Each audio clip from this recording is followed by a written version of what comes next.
Good morning, everybody. Welcome to the pretty amazing restaurant Marble, Cape Town. I'm sure you'll agree it's pretty much a masterpiece in interior design, architecture. I think perfectly matches the food that you're eating today. My name is Steve Smith. I'm editor-in-chief of VISI magazine. And today we're going to be chatting about interior design and architecture for a restaurant, which I think is quite a particular and quite an interesting take on how you would design something. And I think for all of you here, it's probably not something you've thought about too often. But there are very particular needs that you'd have to consider, whether you're looking at the interior design, the architecture, also consider what the owners and the chef would need from a flow point of view, and also from a brand identity point of view, how that's pulled through here for the group. So with me to talk about this, Irene Kyriacou. Irene's the interior designer, and she's the owner of Reddeco Interior Design. Next to her, Gys van Graan. Gys is the founding director and lead designer for Reddeco, and you're an interior architect, basically, I think. Interior designer. Interior design, interior architecture. Yeah. Nathan Reddy. Nathan is the chairman and co-founder of a brand agency, Grid Worldwide, work with the Marble Group. And of course, Chef David Higgs, co-owner and head chef for the group of this restaurant that you're in. So I think let's start off by maybe just talking about really what your function is within the specifics of our discussion, what you do, and how it relates to Marble and interior design of the restaurant. So David, let's start with you. The chef. Yes.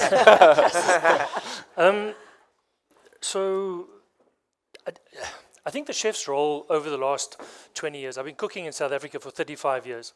And over the last 35 years, I started off in the Tilbach Hotel where I had absolutely no responsibility for interior design at all, thankfully. But as you get sort of older, and Mirandel was my first experience. We had a little restaurant there called Wheatfields, and myself and the pastry chef decorated the restaurant. The budget was tight, and that was sort of my first. But Rustenvrede was my first real experience where the chef became quite involved with the interior. We had an interior designer, we had builders, and we put together this project and we presented it to Jean. My feeling was at the time that Jean didn't quite understand where we were going with the restaurant, the sort of fine dining. Jean, obviously likes the steak and the game and everything else. And I said to him, Jean, let's go overseas. I want to take you overseas, and I want you to see where we're going with this, because I could see he saw the price and where we were. But remember, we were 50% into the process by then.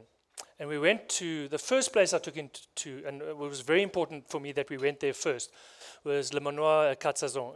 I don't know if you guys know that, but it's Raymond Blanc's place in Oxfordshire. And it's a 3-star Michelin, but it's set in this very old, I don't want to call it a chateau, what do you call it in the UK? This very old castle of sort. And big lawns, vegetable gardens and everything else. And I took Jean there, and he was stunned to silence. He was just sitting there taking it all in. We sat on the lawn, drank champagne, had canapes and so forth. And if you think of Rustenvrede, it's pretty similar. You go outside, you sit outside, you eat your canapes and you go inside. And that's really where it all started. We got back and we scrapped everything and we started again. And that's really where the open kitchens came into play. And that's really where my role as a chef became then a little bit more. And I think what we always want in the kitchen, what we're trying to get rid of in any restaurant, is that there's massive synergy between the front and the back of house. There's always this big fight with waiters and chefs and everything else. But with open kitchens, the chef also has a responsibility, because now he can see the reaction of people. So there's a reward for the chef as well. He can't hide behind closed doors, and there's, for the customer and for everybody else, there's this lovely interaction and a vibe that's then created in restaurant. And that's sort of where the open kitchens became a key role for me. However, from a design point of view, I went to a guy by the name of David Walters, who was a potter, ceramicist in Franschhoek.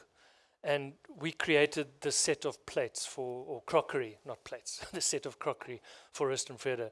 And shit, man, that was probably one of the most beautiful things. And it was all very tactile, the textures, the smooth, the rough, the coarse, and many important and very expensive lessons were learned. But it was my first time where as a chef, I could get involved with sort of what happened in the front of us. And it was so important for us. And, like I literally took cardboard and I made lights, and those lights are still hanging in Rust and Freda because I knew what I wanted.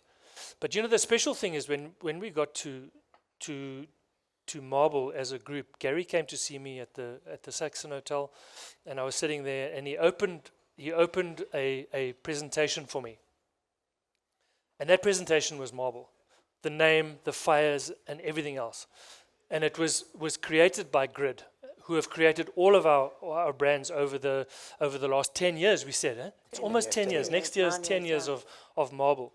And he showed me this presentation. And from that presentation, I just said to him, listen, took 15 minutes. I said to him, I'd really want to be part of this. And then, obviously, we start working with Irene and this vision. And over the last 10 years, working with someone like Gys knows how I like my kitchens. So, everything just makes sense and everything becomes easy. And whenever you walk into any of our spaces, there's a blueprint. You're in a marble shop, in a marble hospitality shop. And the warmth that comes. I was talking to Irene now, about spaces where people sit and feel comfortable. They don't know why they're comfortable. And on KFM this morning, on Cape Talk this morning, there was a lovely call about the pantry in Joburg. And they called it the social forecourt. Because if you've ever been to the pantry at any time of the day, whether day or night, there's always this vibe that's happening at a petrol station, And that's created by people like Irene, Gys, and obviously the concept, again, by Grid. And it's... What I'm getting to here is teamwork. Everybody plays an important role in what we do. And when you walk into any of our shops, and I think that's the most important thing about our brand is Although they're different, That was... But anyway, that's really, in summary, I don't really want to say any more today. Okay, bye. I'm going to come back to you, Nathan, about the brand identity side of things. But I just want to talk a little bit about taking the elements that David mentions that you need as a chef for a restaurant. How do you implement that? So, Gys, from an interior architecture point of view, what are you thinking about in a restaurant? And if you can maybe use marble here as specific examples. Well, marble is a very different scenario to other projects that we work on, or most projects, because David knows exactly what he wants. So the crucial part is for me to meet David as quick as possible. And we normally start at the right back corner. That's where we start with the design, to make sure the kitchen is functional and David is happy. He knows, like I say, knows exactly what he wants from the beginning. And then I will look at the rest of the flow, how the kitchen actually spills out in the restaurants. Between myself and Irene, the flow, where we want the bar.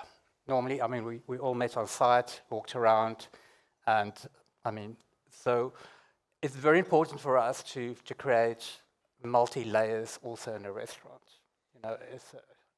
Restaurants are a very competitive market these days, especially also in the design field. So you must always push the boundaries and see how you can do it differently. And then from a functional point of view, if it doesn't work from a functional point of view, then you've got a big problem. Where's your pickup points, where's your food collection, your drink collection, some private seating sections. What are those key elements of functionality and flow that you need to implement in a restaurant like this? What are you looking at when you say David needs specifics in the kitchen, there needs to be flow elements? What are those things here? What people don't really know or don't really want to know, designers is extremely technical. The design part is a very important part. But with this project alone, we did over about 100 A1 drawings. So we specify everything without saying a word. And there's a lot of elements that's hidden that you can't see. In the ceiling was a challenge because it's a heritage building, so there was a height limitation. So we had a ceiling of 3.2, and we had to fit in all the services. So we worked very closely with the mechanical engineers, and we brought up this idea of creating this bulkhead. So in this bulkhead is all your mechanical ventilation. And you can just ask David what's behind that kitchen and that grill. You've got no idea. If you open that up, it looks like the engine of a Ferrari. Yeah. It's incredible. And those hidden elements, people don't normally know. They don't know about that. But the function they feel, walk in the space, they cool down, beautiful visuals, comfortable seats, comfortable flow. They don't feel like the waiters are falling over them. We've got nice big tables. And yeah, so every little detail is very important for myself and Irene. And that's where we're a great team. Yes, we are. Because we were working together the last, how many? 8 years. 10 years, yeah.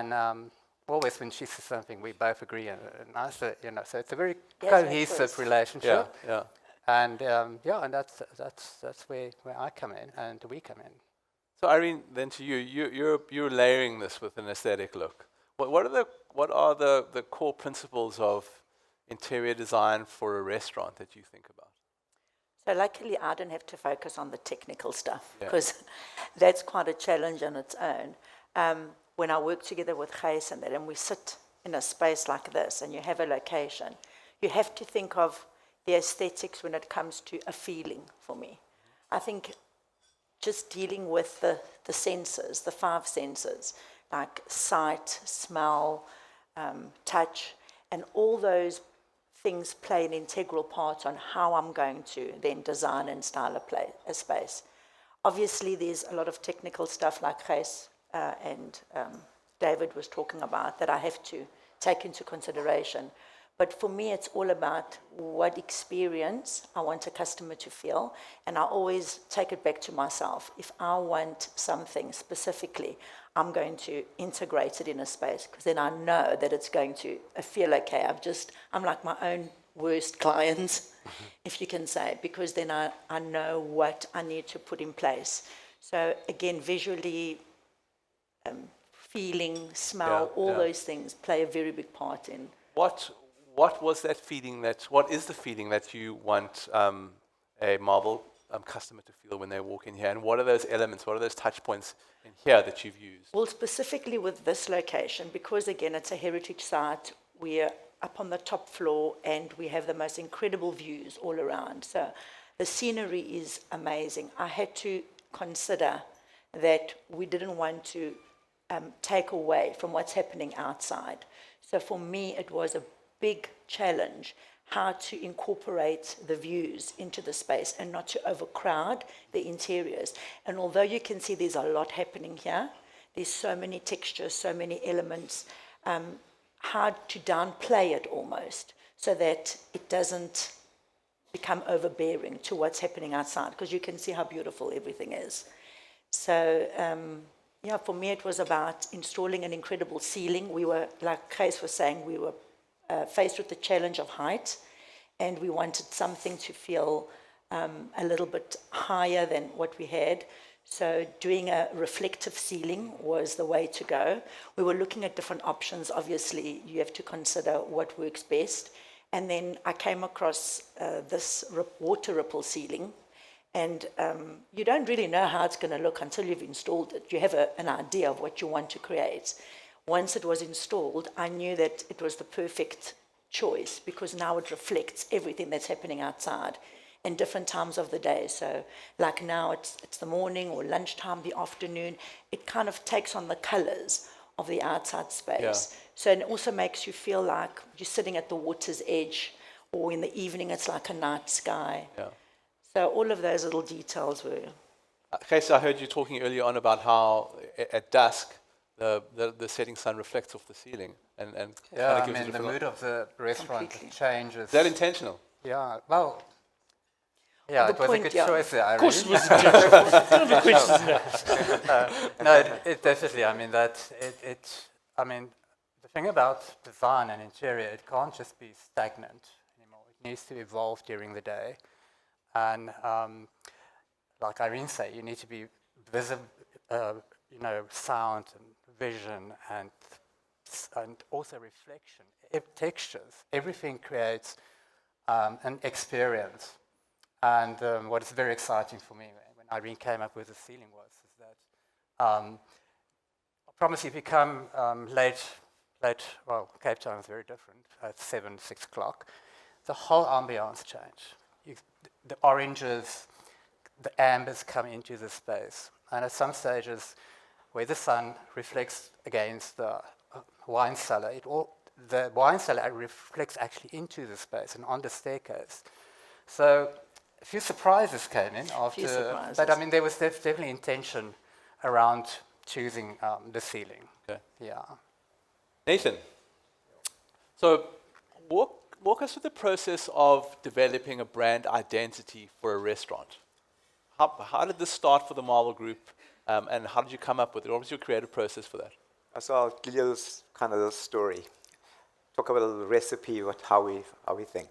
So I remember about 2015, Gary comes to me. We were the kind of friends, and he opened a thing called Ludu, which we did a brand for him in Melrose Arch. So he says, you know what, Nate, I have to be honest with you. You know, South Africa, we're about meat. But I'm tired of going to these overly male restaurants with dark wood, dingy places, but we have the best meat. So he says, now he hasn't opened a restaurant, so it's the first time he's thinking of venturing into opening a restaurant. So I've also never designed a so-called identity. So when we say about identity for a restaurant, it's not about a logo. It really is about what is the central thought about something. So when he said, I want to open a meat restaurant, I want you to start thinking about this here. So I'm going to go find the site. So there's no site, there's no nothing. Just you think about it. So our process, again, starts with the philosophy of what are we trying to achieve here? What is different about it? So meat restaurant, luxurious, South African. These are all the stuff that becomes central to it. So in terms of the naming convention, the idea of the word marble came about from the fact that marble is about marbling of meat, the simplicity of marble when you play, but marble in luxurious materials.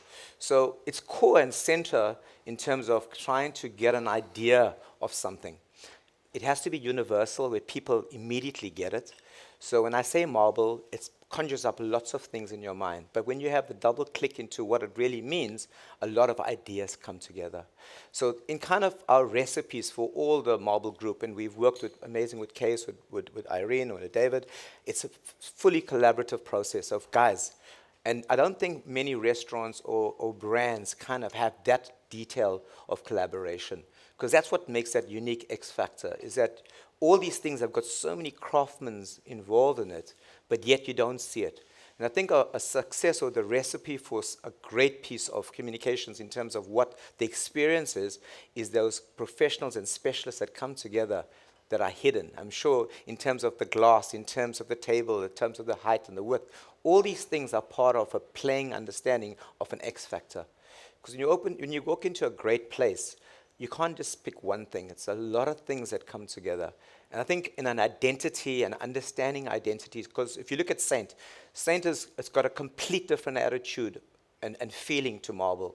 But the naming convention of Saint, where there's the word sin and the word saint inside of it, played a lot in terms of this idea of pazzo Italian, which is a little bit crazy Italian. And we played on the feeling of good and bad. So the idea of the central idea being a theme that runs through everything we do kind of plays on people's emotions, which I think, again, makes a place different to something else. And that's how important the central thought of philosophy actually is. And how involved are you? I mean, you've done your presentation, you've done your research, and you've explained what your vision is, and everyone's bought into it. How involved are you in the process until we get here to make sure that brand identity is pulled through in what everyone does? A lot of check-ins all the time. I mean, Irene is super involved in all the details. Case is also involved, and David, completely like the head chef, he makes sure all the ingredients are right. So there's a lot of check-ins all the time. Obviously, the specialized people do their specialized things. But again, when you close your eyes, I mean, we normally have a very good feel board. So Irene and Case and David and Gary and Dina will say, listen, I'm thinking conceptually we want to go into this category, be it, Asian, be it, the idea of a cool bar. So we got to paint that picture in our mind as to what is that unique offering. And once you've painted that picture, lots of different minds come together in terms of elaborating how this will be uniquely different.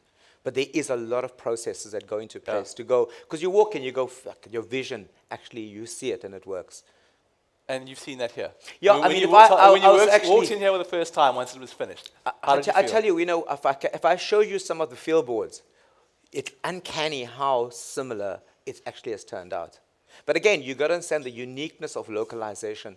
Although Marble Cape Town is very different to Marble Johannesburg, the personas are so different based on its clientele, but yet there's a flavor that says it's unique to the specific location. Talking about localization, to you, Irene, what local designers and local elements have you incorporated here? So again, like Nathan was saying, Marble Cape Town, so different to Marble Joburg. We're at the ocean, and I wanted to see how I can incorporate local artists and artisans and the architecture. And immediately, like the Delft blue came to mind for the Cape Town, and the Cape Dutch. You can even see it in our logo. Like there's a little bit of that gable in the word M. So we were playing around with those things with grid, how to incorporate it and make it a little bit more current and not so much like an old school aesthetic.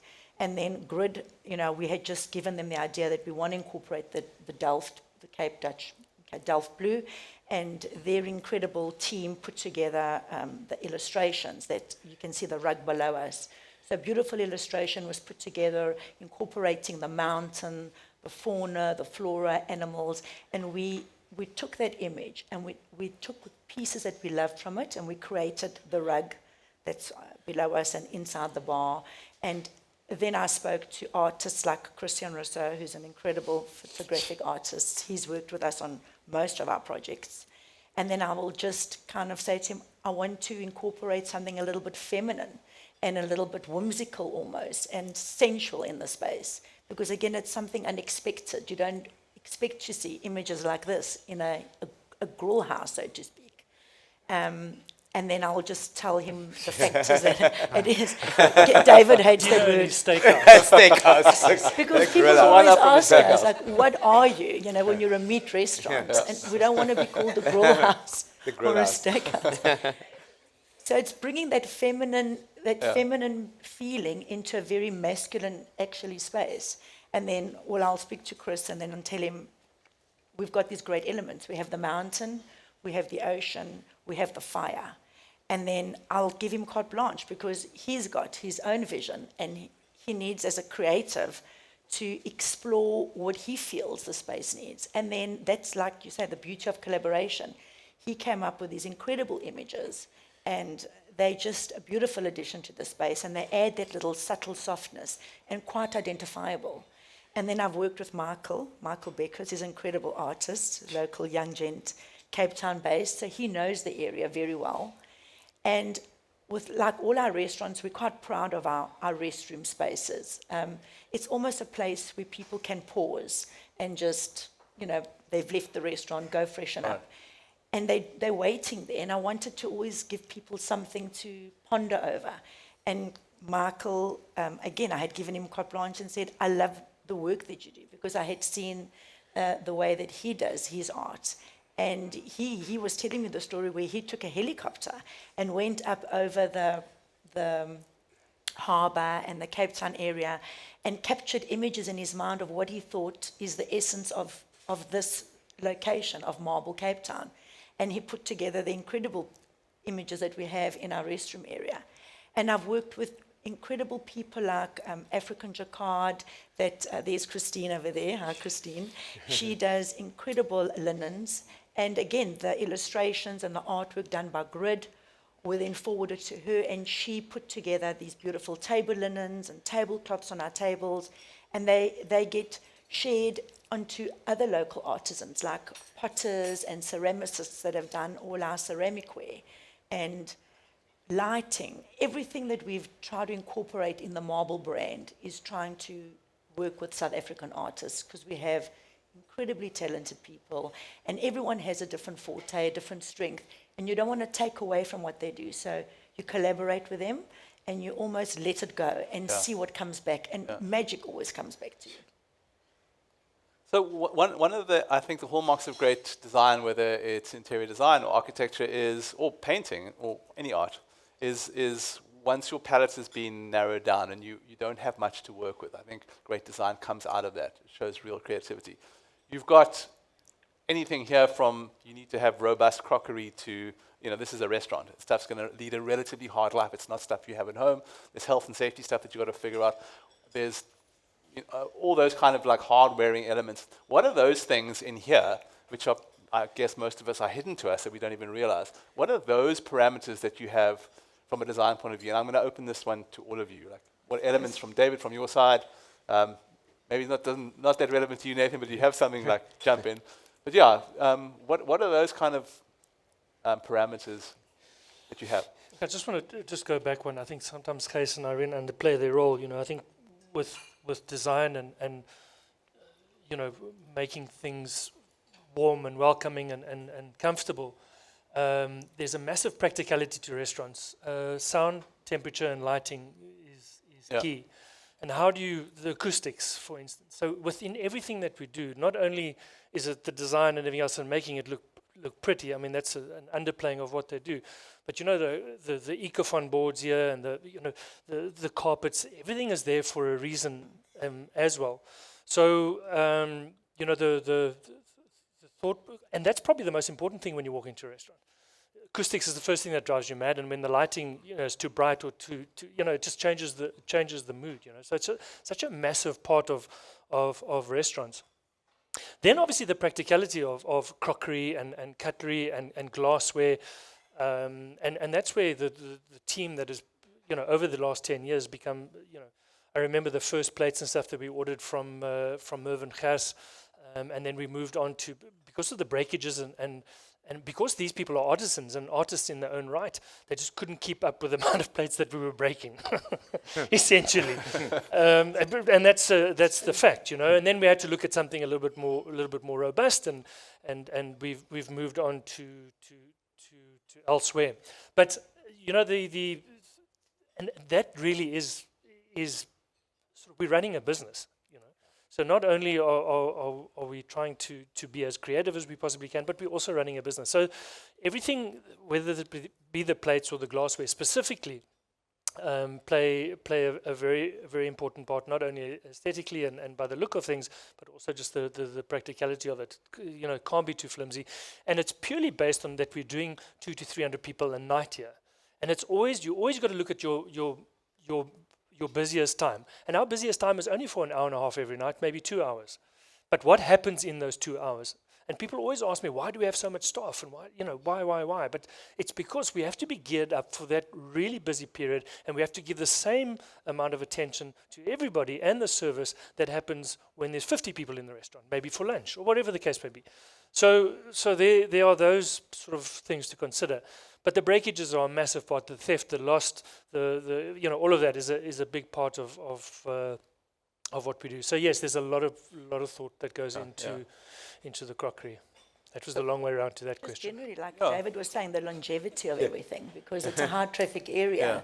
So as much as you want everything to look pretty, it has to also function. So how do you know how stuff's going to have longevity from Trial and error. Is it? Okay. We've had a lot of experience where we've chosen something purely based on the aesthetic value of it, and it just doesn't work after a while. And then you realize that you have to change it into something else. And funny enough, in South Africa, we don't really find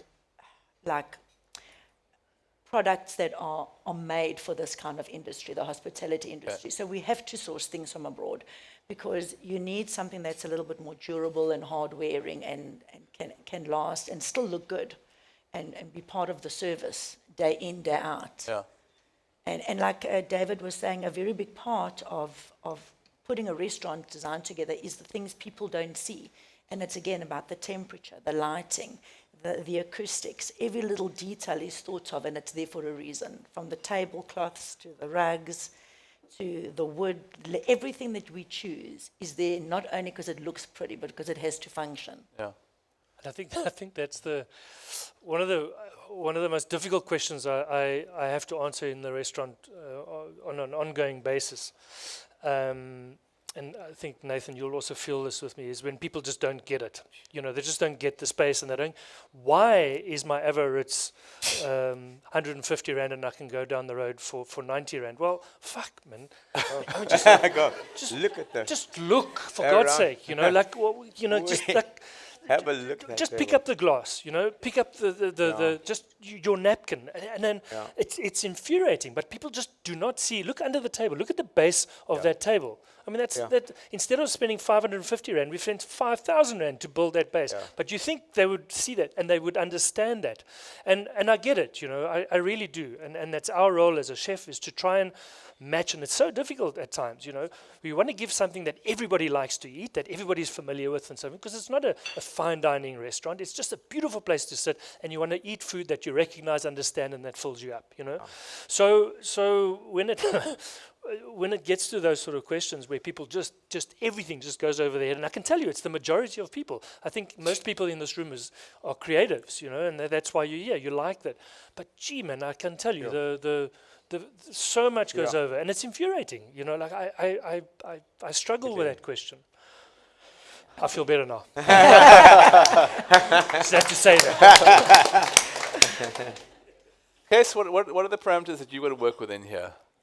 Yeah, I mean the thing is that gone are the days where people think that interior architecture and interior design is just pie in the sky, and you think interesting ideas that it's not executable. And the reality is that you have to look at intellectual design these days. Things have to have function, and so for us as well, is that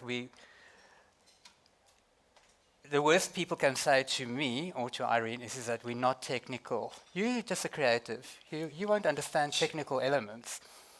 And meanwhile, we as creatives have to be very technical because it's a puzzle. We walk in here, it's a grey box, there's nothing. And we start from scratch.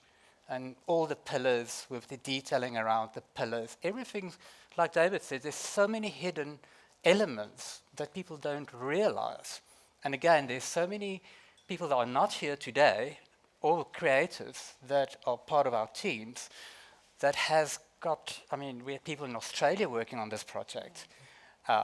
Just to give an idea of, like I previously said, for me, I walk in and I always think to myself, nobody knows what's happening in the ceiling, because, it's always a bit of a miracle when things come all together. It is amazing. And it's always great if you've got an incredible team. And what I love working with the marble team at NAFM is love pushing boundaries, and there's never a no.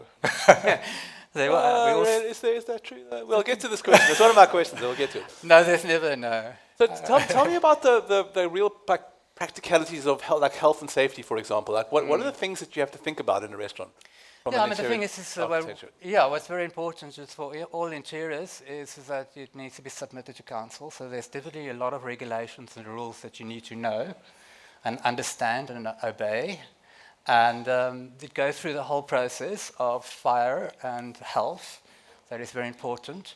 So those are all aspects that we think of right from the beginning. Otherwise, you can't build a beautiful bar of 400,000 Rand, and at the end you have to add like hand wash basins and all of that. And again, spacing between tables are very important for fire escape routes, so that's hella very important. Is there a particular kind of distance that you have to have? There is. What is that? Main route's 2 meters. Okay.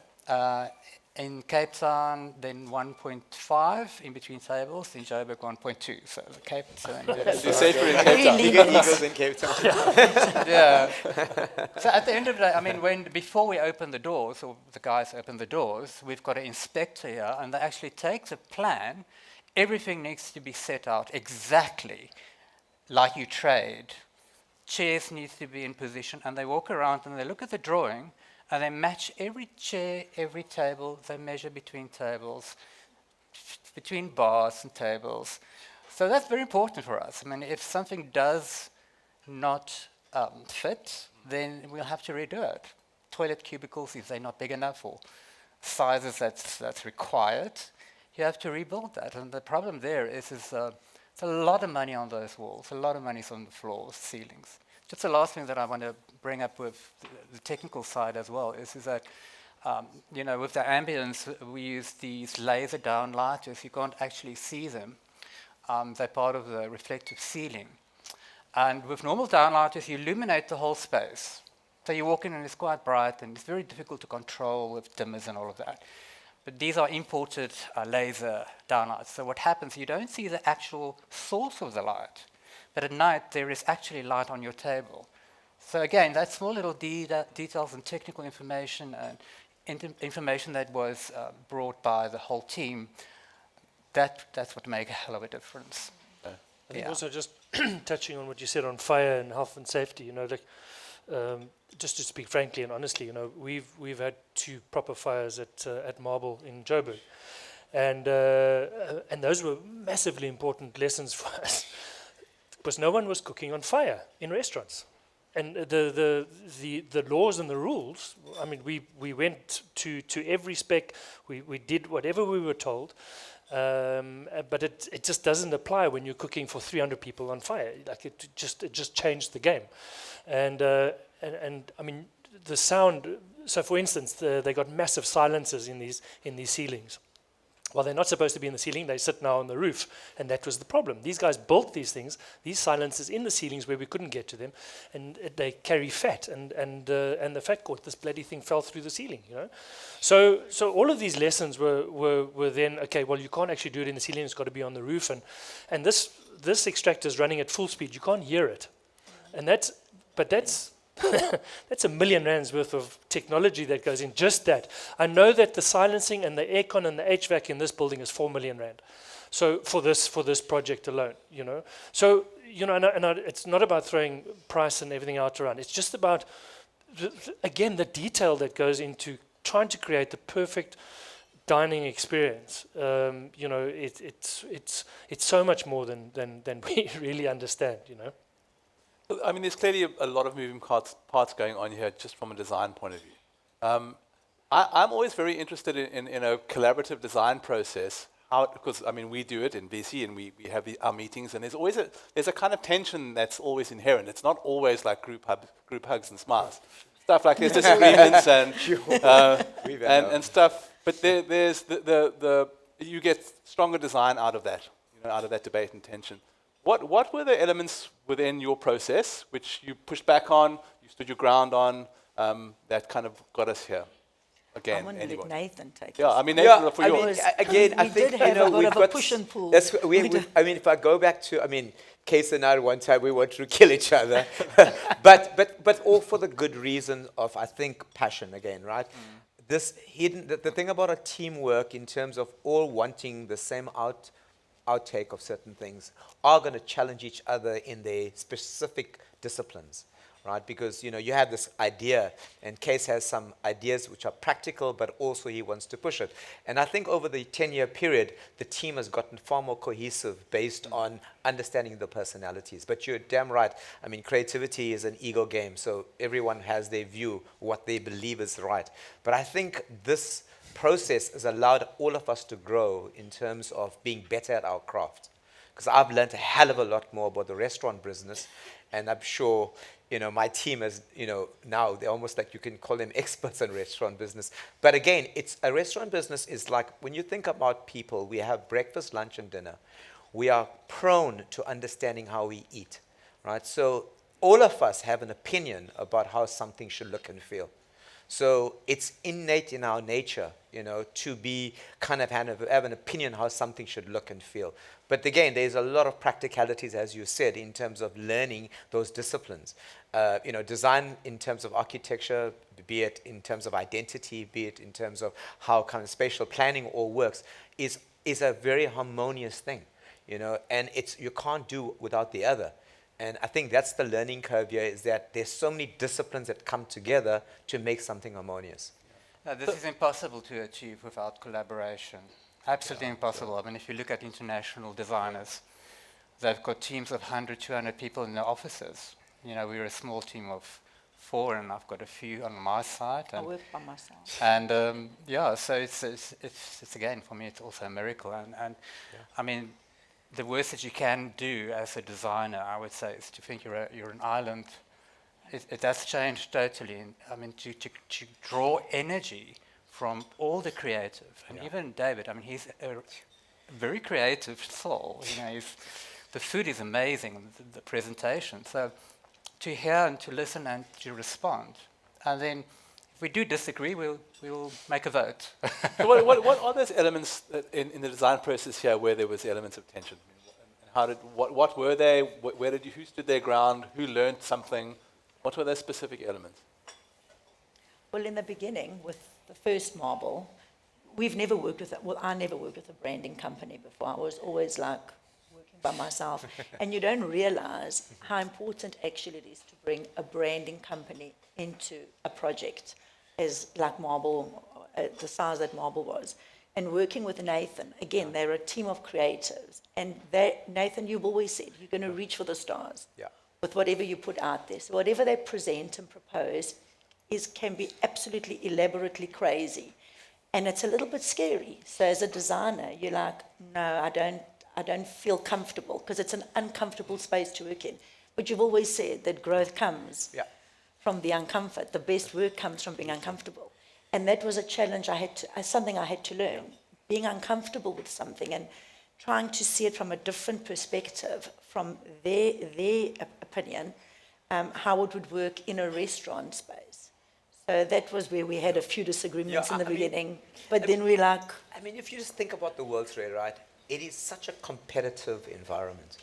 You are fighting for the share of voice and the share of someone's ability to come and keep on experiencing you, right?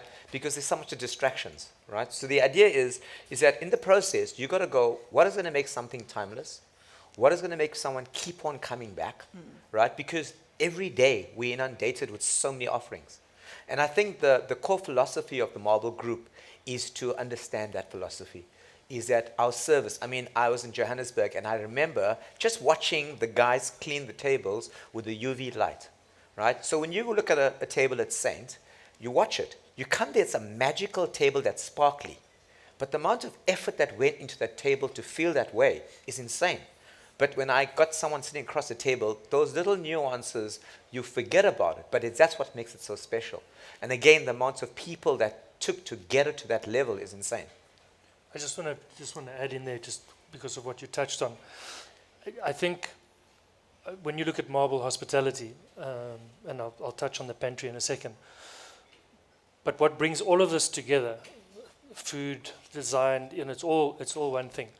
But the one thing that you will definitely see when and feel, probably more importantly, the people that work with us.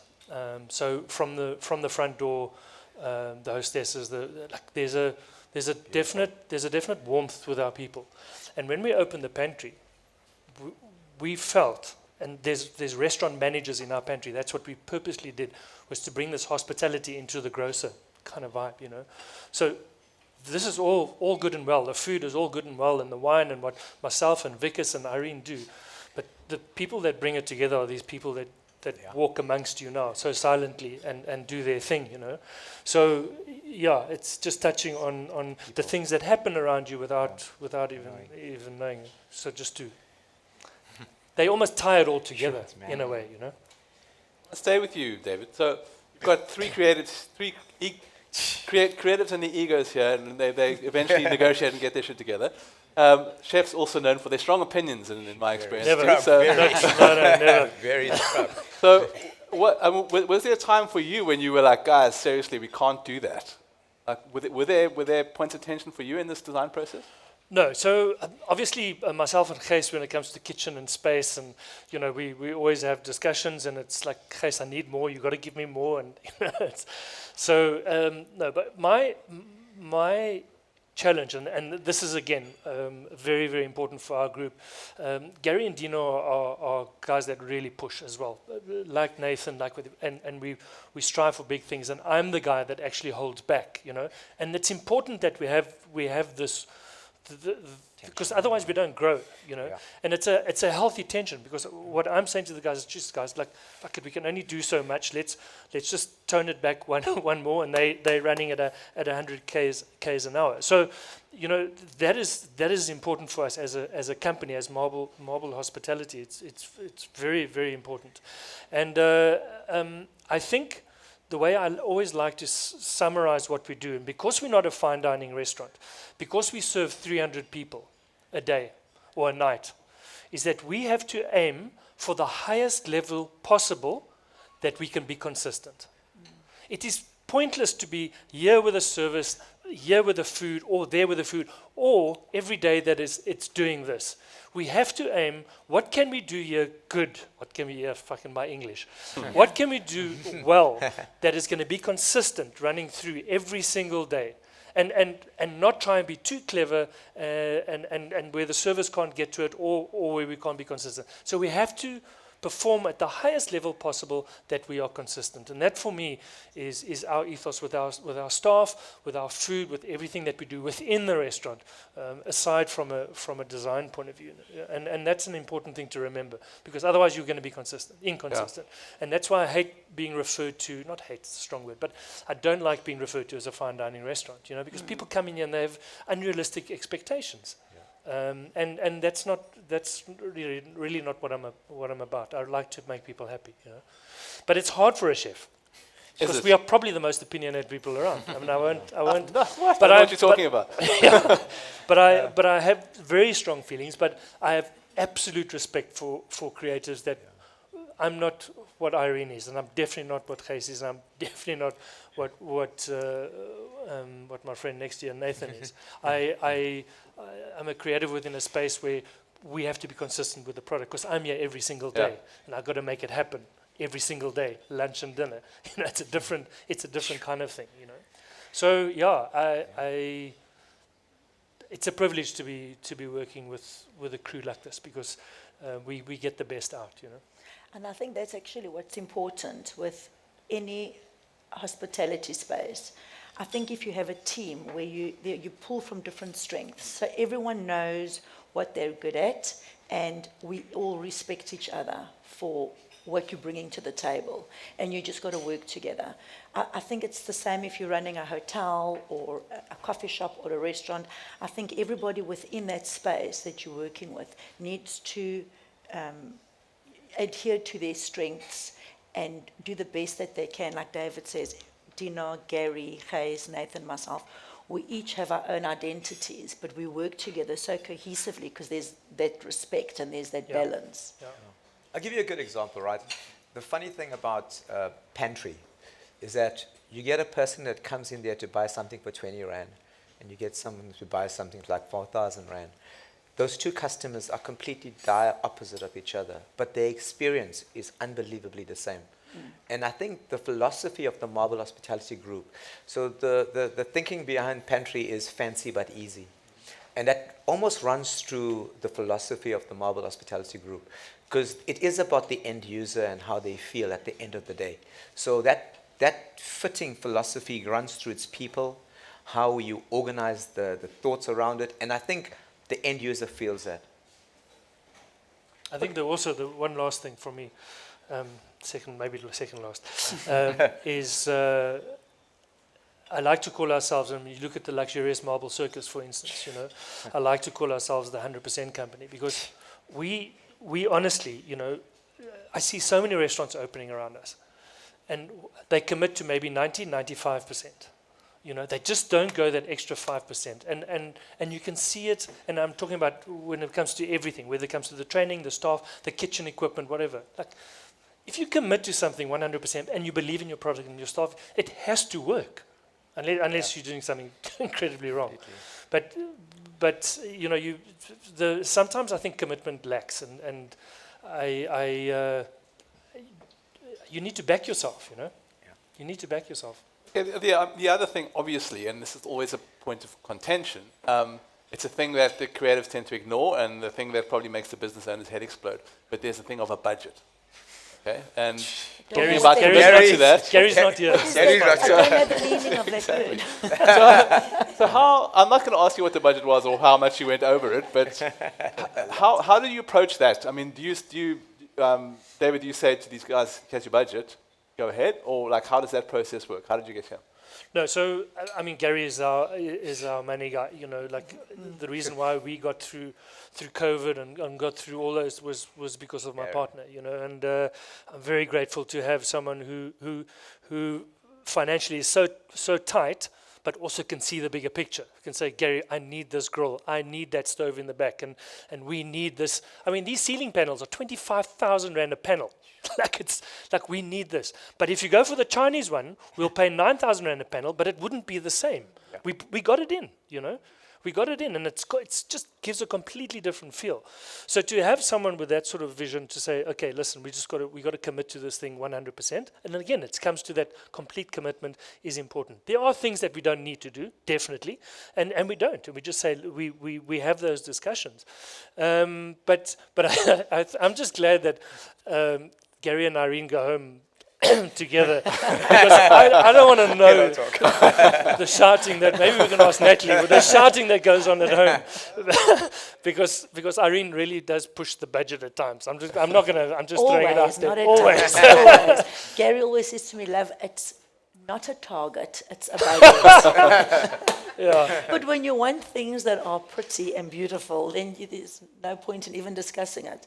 No, quite honestly, like David was saying, it is difficult working with a budget, and that's where the QS will then come in and help pull the reins in, and we'll see what is the most important thing to install and what is the least important thing. So you obviously work with, the kitchen is the most important, truly, and the equipment in that kitchen, because at the end of the day, you are here to eat.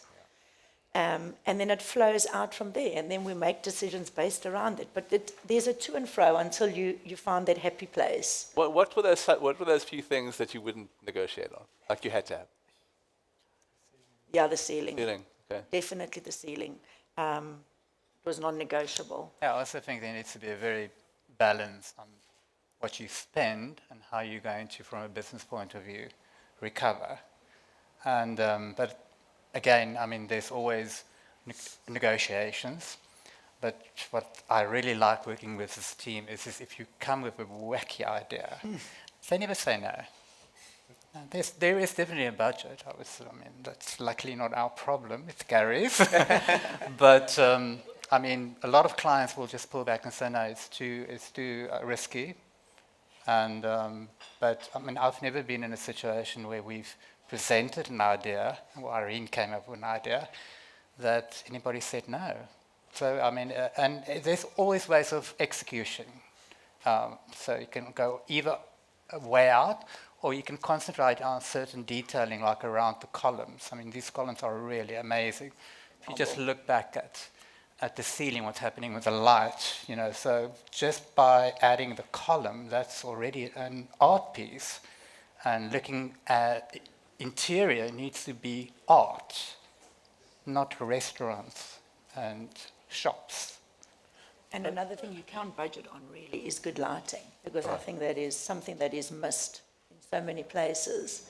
I think lighting is one of the most important factors to incorporate well in a space. I think also the just something that no one is touching on. It's a very touchy subject, but is to find someone who can take the vision and then build this thing, to shop fit it, is probably one of the most challenging thing for me as someone that has to sort of physically create as well and everything else. When you find a shop fitter that doesn't have vision or doesn't have understanding or has got a team on site that just you lose a lot of money very, very quickly. It's so important. That's that. I mean, that's that big factor for us, is to find the right person to build the shop. Otherwise, it becomes an incredibly difficult and unpleasant experience. You know. So yeah, it's a big part of it. Just to give you another idea on like before in Johannesburg, I don't know how many people actually live in Johannesburg here, but there's a larger picture at play here. So if you watch the clientele at Johannesburg, a lot of tourists come to Johannesburg, and for the first time, they get a sense of the sheer size of Joburg, but that venue is like a show-off venue for South Africans to take people there for the first time. So the collaboration of all the crafts coming together to show our country's ability in terms of fine dining, in terms of visual space, in terms of great food, it's a massive tourism thing. And Marble Johannesburg is fully booked most nights. But the pride you get from watching tourists and people, foreigners coming there and appreciating it is another level. My final question, and we're going to open up to the floor as well after this, is really about future-proofing your design. So I think there's a lot of debate for what makes great design, but one of the key things is longevity. So a design that has a long life and you appreciate it and it ages well and it's all those kind of things, it's not immediate. How have you future-proofed this? And do you have a plan to kind of refresh? Is there a life cycle around stuff? Like if you, for example, a car designer, you'll have a mid-year, mid-life cycle refresh 4 or 5 years into the car. So is that the kind of thing you think about here? How do you future-proof design? Yeah, we've done that with Yeah, all the restaurants. I think the worst that it's good to follow trends, but I mean, it's very risky to design a trendy restaurant because it's trendy now, but 4 months from now, it's not trendy anymore. So if you look at this space, take it 10 years further on, you can only do small little touch-ups. And even by changing the carpet or changing small little elements, you can have a new look.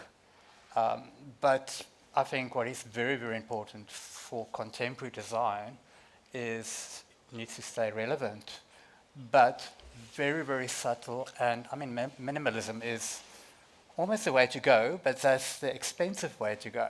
It's easy to decorate a place with a lot of paintings and a lot of light and a lot of red and leopard skin, but it's very difficult to actually create a space that's got this feel to it. And at night, it actually translates to a very different space.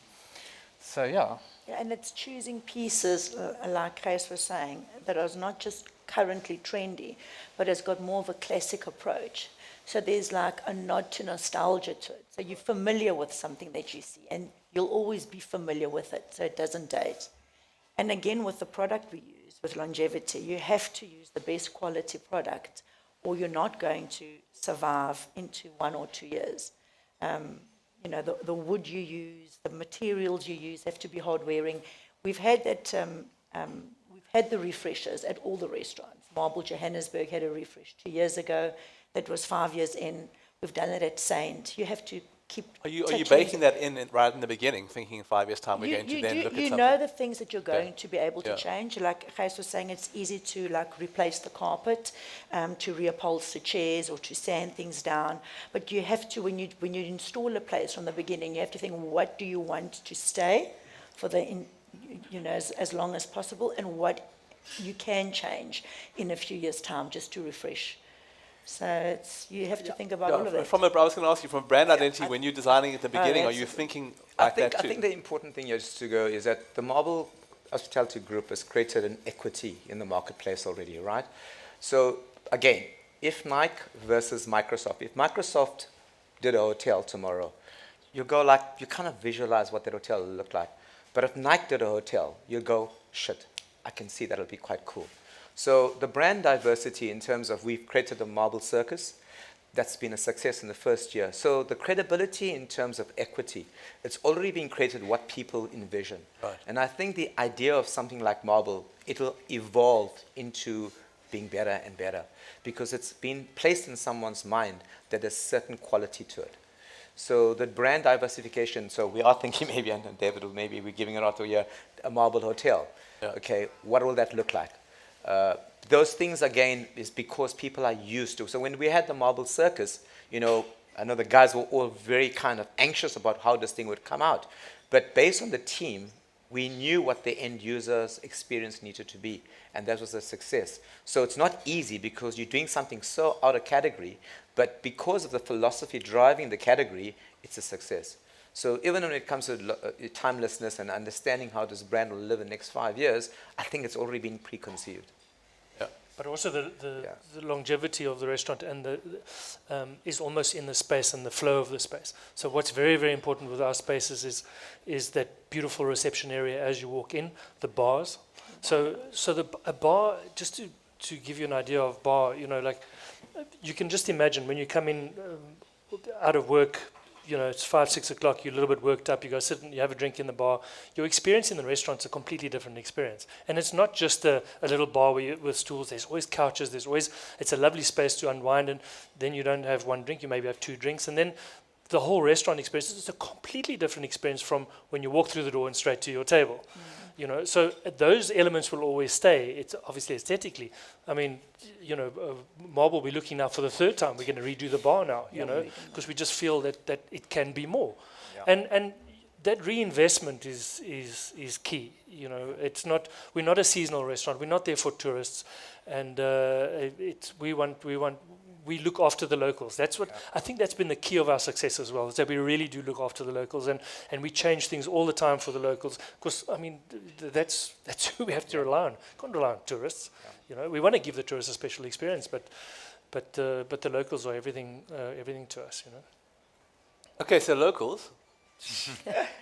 We have some questions. Morning. Yeah. Here we go. Morning. I'm Michelle. I'm a design student, and I really loved visiting the Marble in Joburg. And I know, like, the Instagram moment is that backlit onyx, and like everyone, like that's the reason kind of people go, even if they don't like food or whatever. But like for Marble Cape Town, what's the iconic moment that you guys would think from pictures would draw someone into the space? And my second question is, as a design student, luxury spaces often feel like exclusive or detached, but Marble feels incredibly grounded and human. How did you approach designing a high-end space that still feels emotionally warm and culturally connected?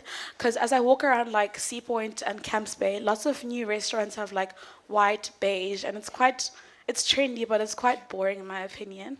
How do you get that luxury feeling without following, the typical? Thank you. Would you like me to answer? Yeah. I'll start with your second question. So it's something I've been asked a few times in the years about how do you create that space in a high-end luxury. There's a word in our Greek language called philotimo, which means to be hospitable, to be friendly. And I've always said when someone walks into our restaurants, I want them to feel like they've come into my home. And they feel welcome and comfortable. And how do you achieve that? And it's the little details like the furniture placement, the little chairs at reception, the art hanging on the walls, the lighting, the staff meeting you and greeting you. It's all those little details that make you feel like you've entered into my house, because that's how I want you to feel, like you're welcome to stay and eat as if I've cooked for you something in my kitchen. So we always try and look at elements that will make people feel comfortable, and that's going back to nostalgic pieces or decorative things. And with this space, compared to Joburg, because again, that beautiful marble, it's called Patagonia, by the way, that marble.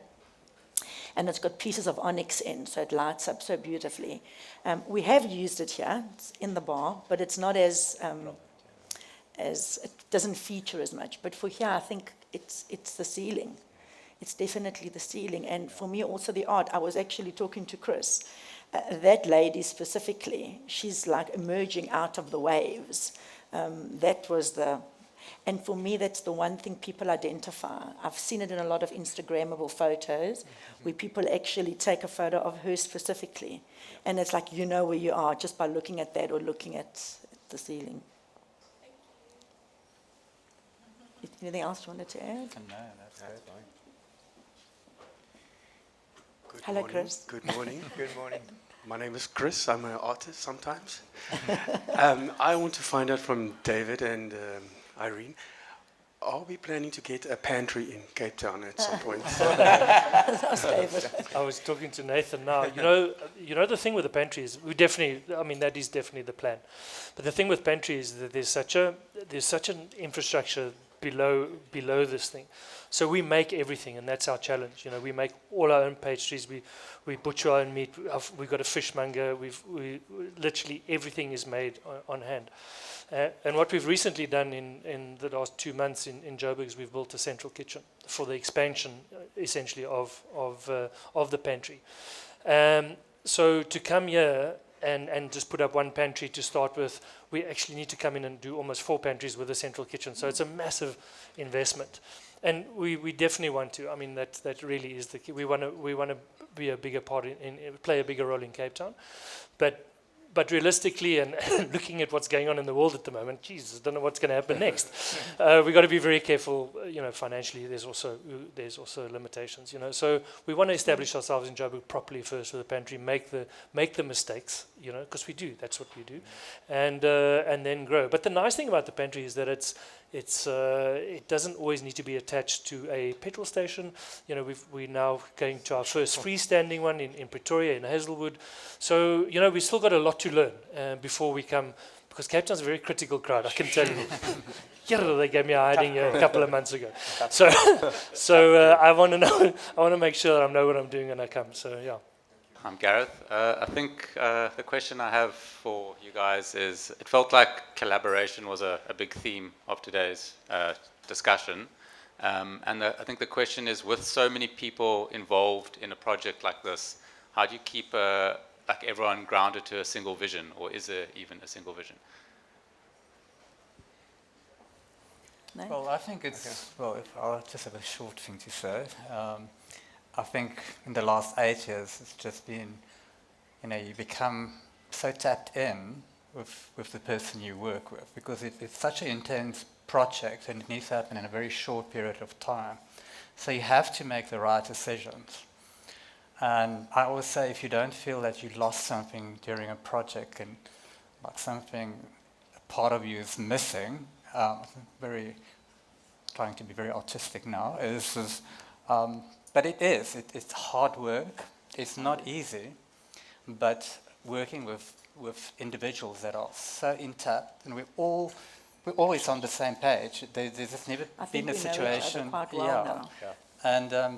And if there is an idea that both of us think it doesn't work, which Irene thinks it doesn't work, then definitely, we react to it. From my side. I think also putting that WhatsApp group together is always a great thing, because everyone's on the WhatsApp group, and then you'll hear everyone's opinion, and we chit at all hours of the night, early in the morning. But there's an understanding, more or less, of what to... It's like any project, the first iteration is always the hardest, but the second gets better, it gets better. And I think in any project, in anyone's thinking out there, you're always going to have tension. But the idea is, as soon as the personalities understand there's a very common vision about where you want to go, I think it becomes much more easier. But saying that, the next project will have same amount of tension, same amount of fights, but better lessons learned than the ones before that. Yeah, I don't think it's necessary to be precious about your ideas. Yeah, I think, there's a lot of young guys here, designers and creators, and you do feel it's your baby, but at the end of the day, it's not yours. It's given to the clients and to the public. Yeah. So at the end of the day, you have to design for your client, first of all. And these guys know exactly what the public needs. So,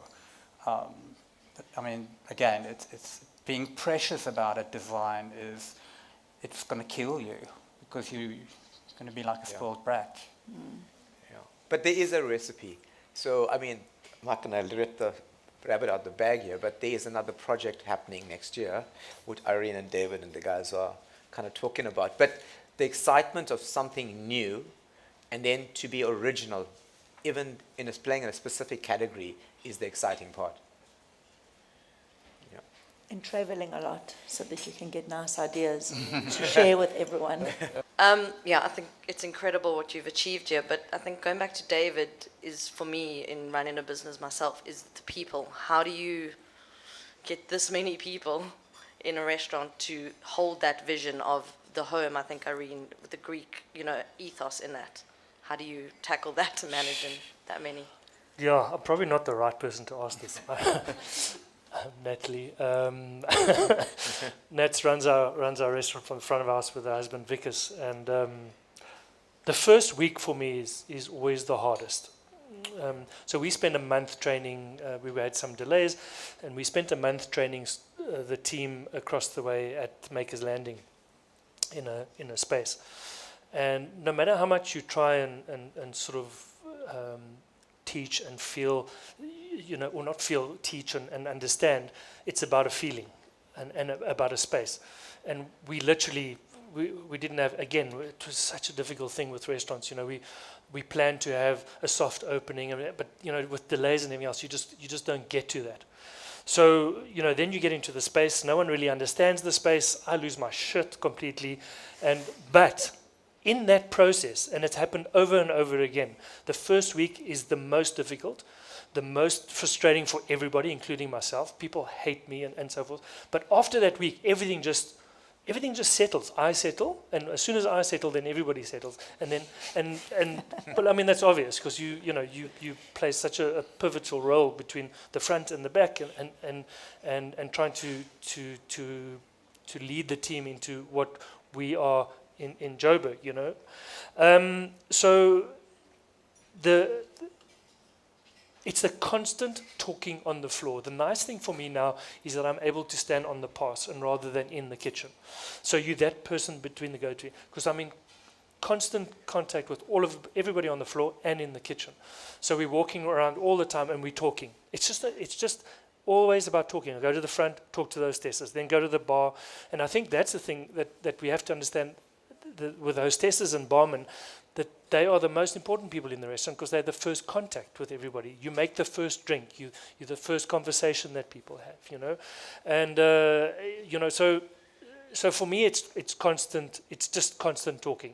I spent 2 months here, and I that's what we did. We just kept on. And then every now and again, you flare up. Everybody understands why you get upset, because there needs to be that, You can't just flare up and then walk away from it. And but you've got to come back to it and say, this is why I got upset, and then people get to understand what we're about. And either you accept it or you don't, We lost a lot of people, and that's what it is. It's like, this is not a game. This is not a game.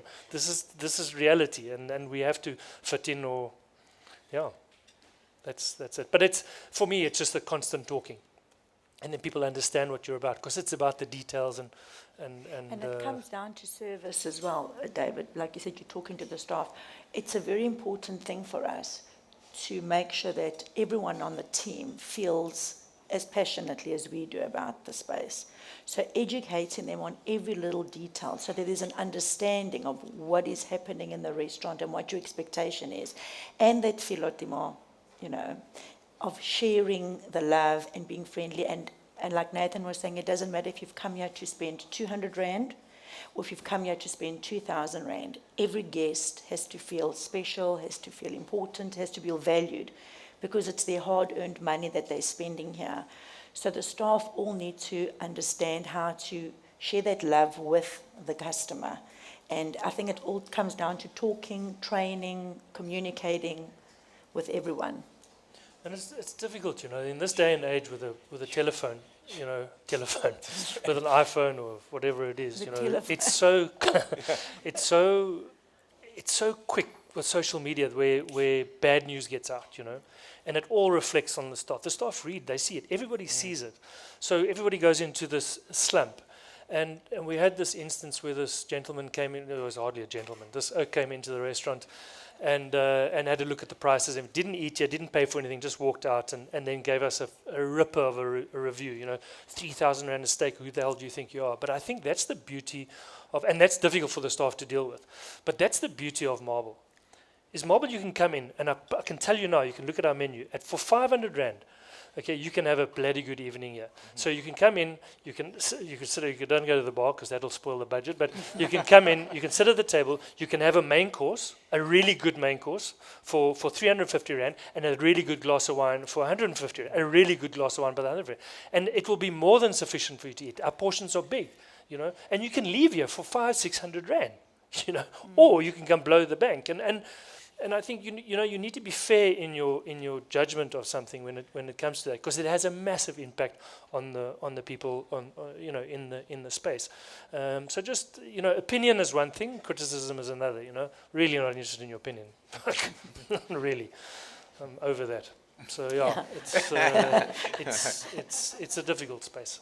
Okay, I think that wraps it up. Irene, you. Gys, Nathan, Thanks. David, thank you very much for your gents. making time in your busy schedules, for your insights and expertise. This is one of those panel discussions where I love, because I learn stuff. I learn stuff about design and stuff I don't know. I'm sure locals, you've had the same experience. Thank you all for your time. And thanks, Joe from Pillar 9, for setting the whole thing up. And I hope you enjoy your delicious meals. Thank you. Thanks, Steve. Thanks, everyone. Great.